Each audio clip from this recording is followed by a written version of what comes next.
I want to first thank certainly the Office of Emergency Management for really the hospitality they provided us for the last 3 days here, and will continue to host us for the foreseeable future here. As we're still not out of the woods, we expect heavy downpours at certain times, and so we want to encourage the public to please be mindful that standing water is extremely dangerous.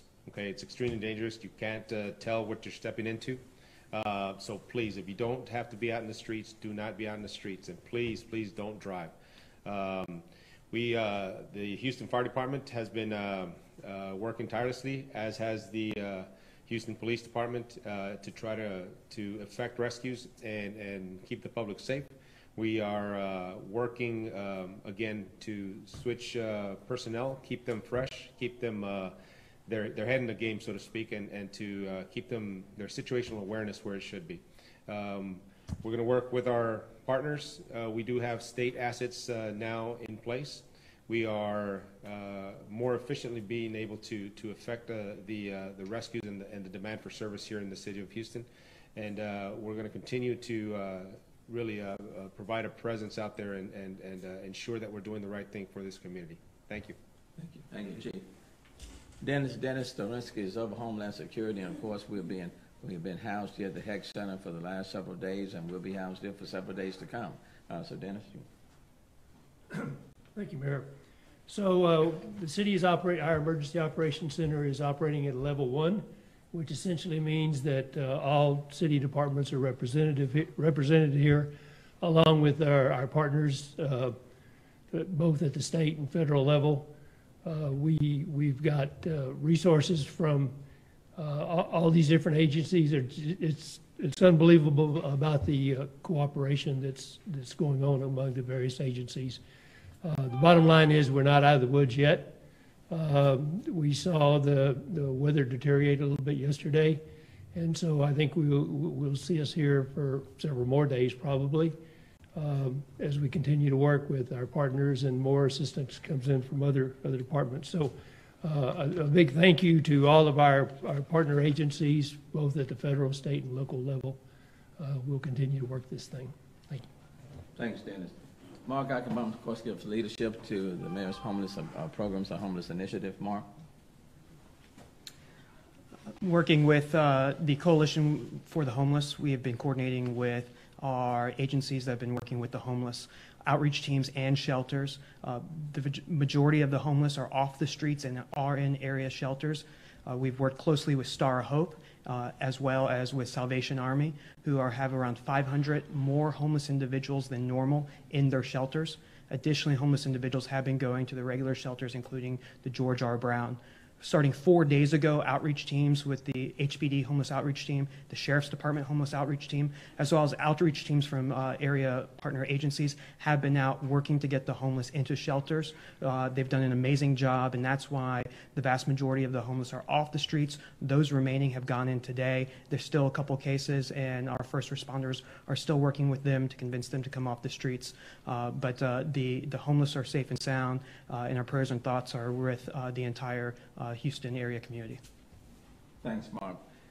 We have a number of partners that are working with us, with the city. I certainly want to thank all of them. I do want to highlight the Red Cross. They have been very supportive from the front end.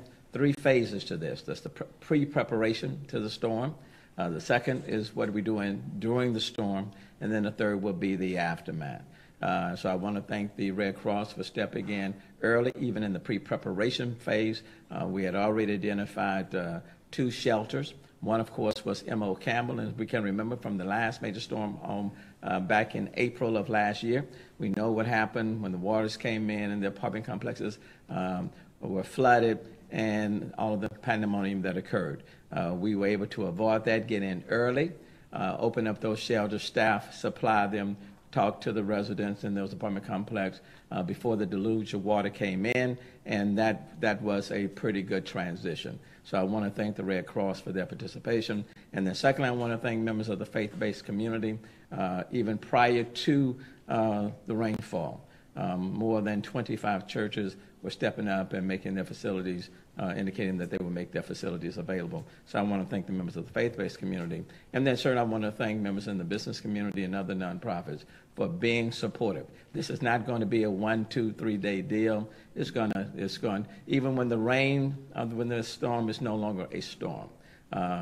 We know that the aftermath is going to require a lot of attention, a lot of focus to get people back into a sense of normalcy.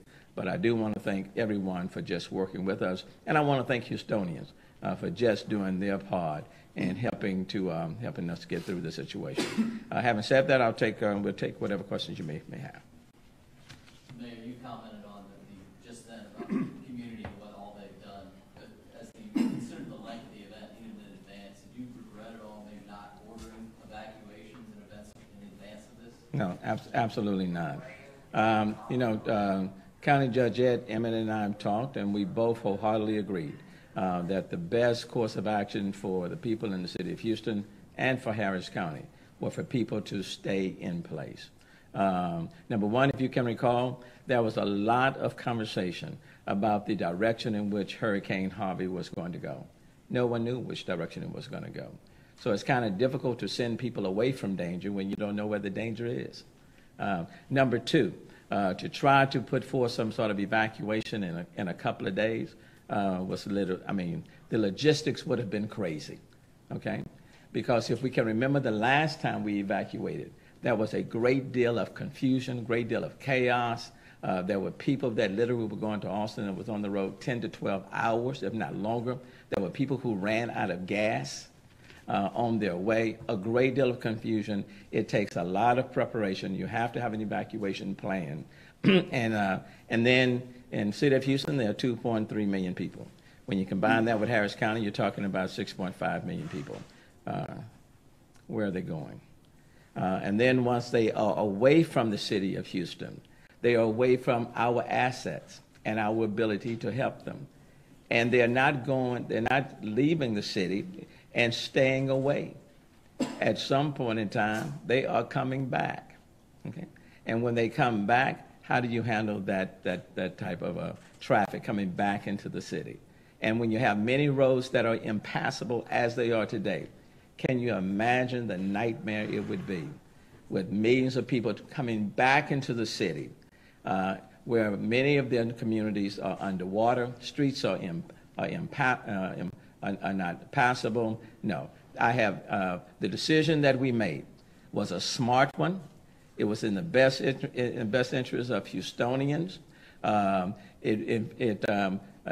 It was the right decision in terms of their safety. And always we must put the interests of the city of Houston and Houstonians first. That's exactly what we did. Absolutely no regrets. We did what was the right thing to do, and we are acting according to the plan that we laid out. Mayor? Yes. The people who have to be evacuated from homes going to the GRB, that's evoking some memories of what happened in New Orleans with Katrina and people going to Superdome there. I don't know if you're cognizant of that and cognizant of trying to ensure that we don't have a repeat of what happened in Superdome? Oh, yes. That does not concern me at all. Last year in April of 2016, when we faced the flood, we had a number of people at the M.O. Campbell Center that went quite smoothly, and we transitioned them from the shelter and put them into temporary housing and eventually into permanent housing. The reality is that because of the widespread flooding that has taken place, that took over the last day or so, there are a number of people that don't have a place to go. And many of the people, for example, that went to the George R. Brown today, they came to the George R. Brown today wet, in wet clothes. They don't have a place to go. Okay? The stress level for them is great. Many people were in homes with water. Okay? Some of them were senior citizens. Some of them have families. Some of them have pets.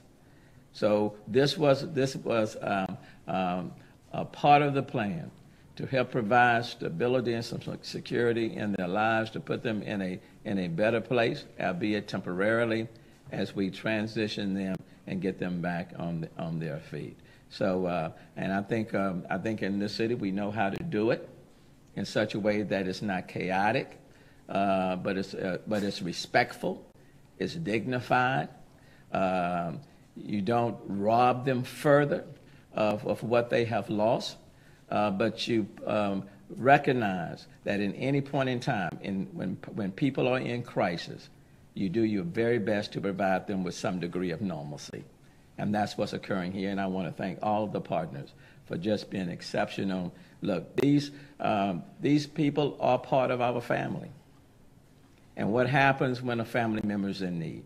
We wrap our arms around our brothers and sisters, and we give them the help that they need, to help them put them back on their feet. Mayor, what about, I know rescue boats were important to bring in, but what Yes. about high water rescue vehicles? Yes. Should the National Guard, we have had them closer, or will you be using some vehicles like that to bring out more people who need? Absolutely. Many of the 49 that we're talking about, high water rescue vehicles, are boats. We had a number that existed in our own inventory. Fire has some already. Police has some. Public Works had some. FBI in the area had assets. But the flooding that is taking place is unprecedented, historic, okay, and was all over the city and all over the county, in fact, all over the region. And it's not unlike what took place, let's say, in 2016, when you may have had one or two areas that needed high water rescue vehicles. In this particular instance, high water rescue vehicles have been needed all over the city and all over the county. And quite frankly, we simply did not have enough assets within our existing inventory to meet those immediate demands. I am very thankful that we were able to obtain additional high water vehicles today and boats today. And then just like Mayor Walsh from Boston has indicated, we'll be sending some additional support, as well as others that will be doing the same. With a choice of asking National Guard for their help, or is that even an issue? Look, Part of the process. Look, we asked everybody, you know, if you got a high water vehicle or high water boat, look, we will be very appreciative, and we certainly will thank it. Will thank you. We want to get to those who are in distress, those who are on the roofs, those who are in attics, those who are in their homes. We want to get to them as quickly as possible. Because can you imagine, the worst thing is to be either out of your home, on the roof, in the attic, in a house, and in water. I mean, you want out of that situation as quickly as possible. So we want to get to people as quickly as possible. And so in order to do that, you can have the personnel, but they also need the equipment. Mm-hmm. The Yes, shelters that are going to be open, is there any expectation, do you know as far as how long they might have to be open and how long people might have to stay there? The goal is to stabilize their lives and to transition them out of the shelters as soon as possible. Again, like last year, we put them in. They were in shelters, for example, on I want to say like a Monday. I think it was like on a Friday. They went into the shelter on a Friday, and by that following week, we would transition them out to either some other form of housing. So you don't want to keep people in a shelter too long. Many people, they have their families, they have their pets. So the goal is to provide them with the assistance that they need, help to stabilize their situation, and then transition them to a better place in their lives as quickly as possible. Mayor, Yeah. some of the resources you suggested are now in place. Do you feel significantly more ready for whatever might happen over the next, say, 24 hours, especially this evening? I feel a lot more comfortable that we can meet the demand much sooner. Okay, we've always been moving in the right direction. I mean, I can say to you as mayor of this city that our firefighters and our police officers and other responders could not have moved any faster. Okay, but it's one thing to be moving faster, to be out there. It's even better when you have the equipment and you're able to reach people with the boats or high water rescue vehicles, and you have more to work with. And now they've been given more to work with, We're still looking for more, okay? We're still looking for more. But a lot of rescues took place today. Coast Guard, I certainly want to acknowledge them again, because they're the ones with the aircraft. 16 of the 22 been flying around, and they have been literally taking people off the roof and then taking them to a better place. So I feel very comfortable where we are. But let me just say this. I don't want to treat this as if, the storm has come and passed. This is pretty much like day 2. Okay? There will be day 3, and there will be day 4, and there may be day 5. And what I'm saying to Houstonians, let's be very patient. Let's not think, okay, it's been 2 days, and now it's time to get back on the street. That will complicate all of our, complicate matters more. So it's important for Houstonians to be very patient. Let's not get storm fatigue, because quite frankly, you put yourself more in jeopardy when you're on the street. Better to stay in your home unless waters are rising and you are facing some life-threatening situation. I still would say to people as it relates to 911, allow those life-threatening calls to come through first. It's not to say that your situation is not important, but if for people who are facing life-threatening situations, allow those calls to come through and allow us to meet those needs, and then we'll go from there. Thank you all so very, very much.